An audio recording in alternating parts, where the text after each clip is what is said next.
Escápula. La escápula, en latín, escarbar, u omóplato, del griego homo, hombro, y plato, ancho, es un hueso plano y triangular. Se ubica en la parte posterior o dorso lateral del tórax según la especie de la que se trate. Específicamente en el esqueleto humano se encuentra en la región comprendida entre la segunda y séptima costilla. Conecta con el húmero, hueso del brazo, y con la clavícula, en aquellas especies que poseen tal hueso, y forma la parte posterior de la cintura escapular. El cuerpo es delgado, incluso traslúcido a contraluz por encima y por debajo de la espina, aunque es más grueso en sus bordes. Consta en términos generales, y específicamente en el ser humano, de un cuerpo, una espina que termina por fuera en el acromion y una apófisis coracoides. El resto de este artículo hace referencia puntual a sus características particulares en la especie humana, pero puede ser de utilidad como base comparativa para el estudio de otras especies de animales superiores. Músculos. Los siguientes músculos se insertan en la escápula. Caras. Cara costal o anterior. Esta cara es la que se encuentra en el tórax, del cual está separada por el serrato mayor. Es cóncava en casi toda su extensión. A esta concavidad se le llama fosa subescapular, donde se insertan las láminas tendinosas del músculo subescapular. En el límite lateral se advierte un saliente alargado, es el denominado pilar de la escápula. Medialmente a la fosa subescapular y a lo largo del borde medial, se observa una superficie rugosa y alargada en la cual se fija el músculo serrato anterior. Las 2/3 partes de la sección medial de la fosa están marcados por muchas cordilleras oblicuas, que van de los lados hacia arriba. Las cordilleras permiten la adhesión a las inserciones de los tendones, y las superficies entre ellas a las fibras carnosas, del músculo subescapular. El lateral de la tercera parte de la fosa es liso, y está cubierto por las fibras de este músculo. Cara dorsal o posterior. Es convexa y está dividida por la espina de la escápula en la fosa supraespinosa y la fosa infraespinosa. En sentido medial, la espina se pierde hacia el borde medial del hueso en una pequeña superficie triangular. Lateralmente, en cambio, se eleva y espesa cada vez más, hasta separarse por completo del hueso, terminando en una amplia saliente en forma de paleta, el acromion.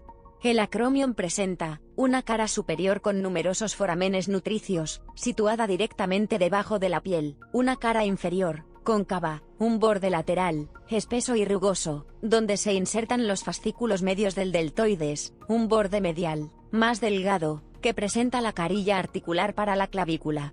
La espina de la escápula es aplanada de arriba hacia abajo y presenta dos caras, superior e inferior. La superficie de la fosa supraespinosa es lisa y sirve de inserción al músculo supraespinoso, mientras que la superficie de la fosa infraespinosa es rugosa y cóncava y cubre poco más de los 2/3 inferiores de la superficie dorsal de la escápula, por debajo de la espina escapular, estando dividida en dos partes por una cresta que discurre a lo largo de su borde lateral. La parte medial sirve para la inserción del músculo infraespinoso. El área de la fosa es de forma más o menos triangular, su lado superior recorre por debajo el trayecto de la espina y su vértice se dirige hacia abajo, cerca del ángulo inferior de la escápula. La parte lateral está subdividida, por una cresta oblicua, en dos zonas secundarias, una superior donde se inserta el redondo menor, y otra inferior donde se inserta el redondo mayor. El borde posterior de la espina da inserción a dos músculos muy potentes, en el labio superior, al trapecio y en el labio inferior, en la parte lateral, al deltoides. Bordes. Borde superior o cervical. Es corto, delgado y afilado, y está interrumpido en su unión con la apófisis coracoides por la escotadura coracoidea, escotadura escapular, por la que discurre el nervio supraescapular. A menudo, esta escotadura está cerrada parcial o totalmente por un ligamento que se osifica, llamado ligamento coracoideo. Medialmente a la escotadura se inserta el vientre inferior del músculo homoioideo. Borde medial o espinal. Es el más largo de los tres, sigue paralelo y unos 5 centímetros lateral a las apófisis espinosas de las vértebras torácicas. Superiormente a la espina se inserta el músculo romboides menor, e inferiormente el romboides mayor. Borde lateral o axilar. Es una cresta delgada pero rugosa que en su parte inferior presenta el tubérculo infraglenoideo, donde se fija el tendón de la cabeza larga del tríceps braquial. Este borde suele presentar un surco para la arteria circunfleja escapular. Ángulos. Ángulo superior. Se sitúa en la unión de los bordes superior y medial, en casi 90 grados. Ángulo medial o interno. Se sitúa en la parte más medial o interna de la escápula, 45 grados. Ángulo inferior. Es grueso, redondeado y rugoso. Resulta de la unión de los bordes medial y lateral.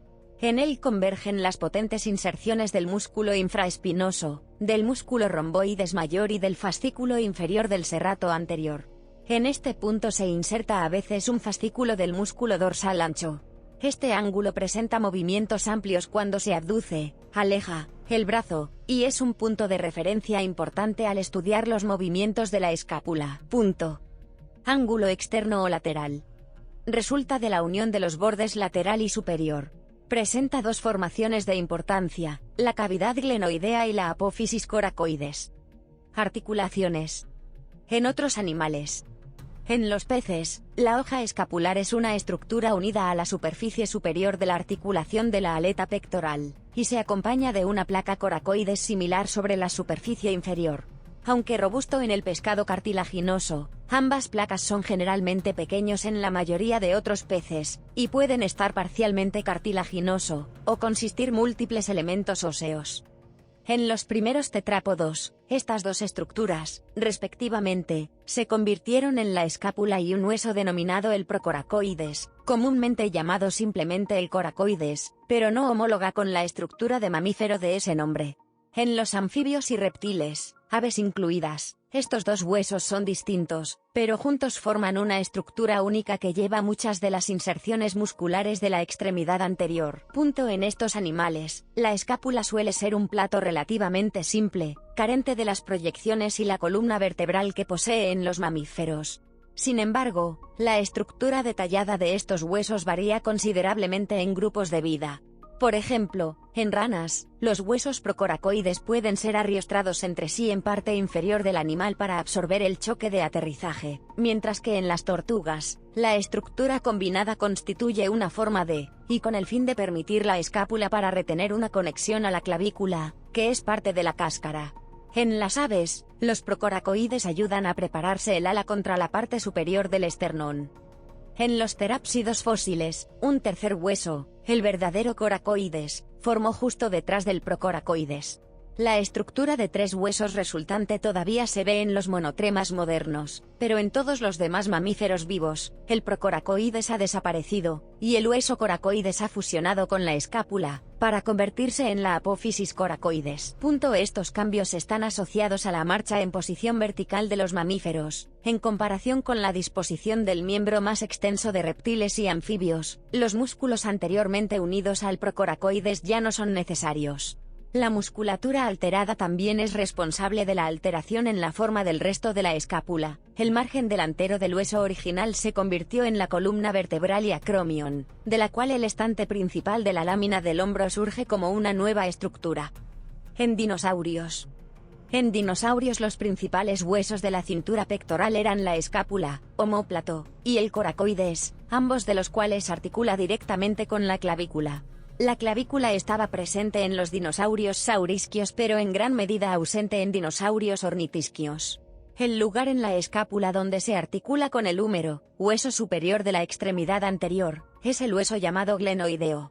La escápula sirve como sitio de unión para los músculos de la espalda y las extremidades anteriores de un dinosaurio.